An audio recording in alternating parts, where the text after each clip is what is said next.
안녕하십니까. 정몽수 노무사입니다. 오늘은 그 육군본부 전문 교육기관에서 대량으로 해고된 사건에 대해서 설명드리겠습니다.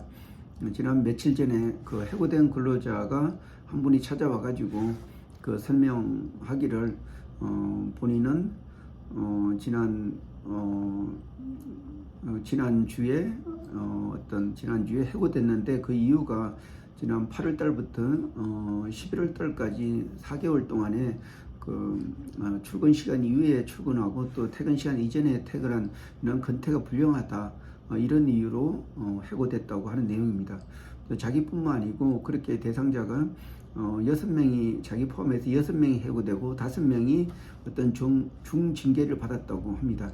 그래서 그 내용을 자세히 검토해 본 결과 이것은 좀 부당 해고성이 있어 가지고 이 사건을 저희가 해고된 근로자 6명에 대해서만 맡게 됐습니다. 그러면 그 회사의 주장은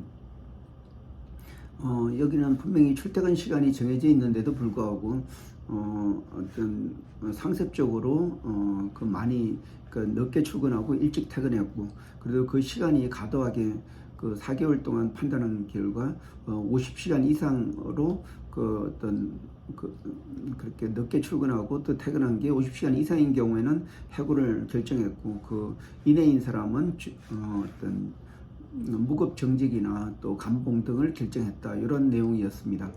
이에 대해서 근로자의 주장은 여기 회사는 3년 전까지만 해도 출퇴근 시간이 없이 어떤 업무가 주로 어떤 교육을 하는 그런 거기 때문에 집중적으로 교육을 할 때는 자유롭게 그 교육에 맞춰서 준비하고 퇴근하고 그랬다가 3년 전에 이렇게 어떤 9시부터 6시까지라는 어떤 출퇴근에 대한 어떤 규정이 정립이 됐고, 그리고 그 이유에 대해서 어떤 징계나 또 회사에서 관리 감독하는 게 전혀 없이 근로자한테 자유롭게 자율성은 보장되어 있지만은 모든 그 근로 시간은 9시부터 6시라는 이런 사실을 다 알고 있었다. 그리고 만약에 회사가 사전에 이게 잘못됐고 어떤 징계의 내용이 된다고 하면은 자기들도 책임을 거다. 그리고 또 이 근로자가 주장하는 바는 자기들이 잘못한 것은 인정하기 때문에 해고가 아니고 다른 어떤 징계를 결정하게 되면은 이를 수용하겠다, 이런 입장입니다.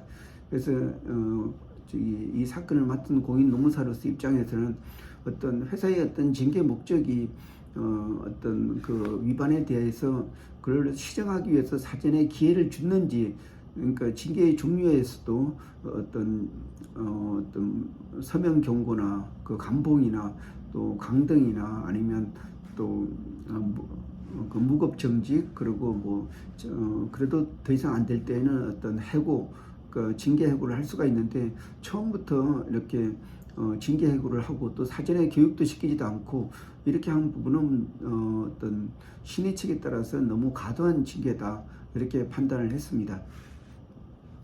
이 사건을 지금 맡게 되고 그 관련된 그 6명을 대변하고 있는데, 그 결과에 대해서는 나중에 다시 설명드리겠습니다. 네, 이상입니다.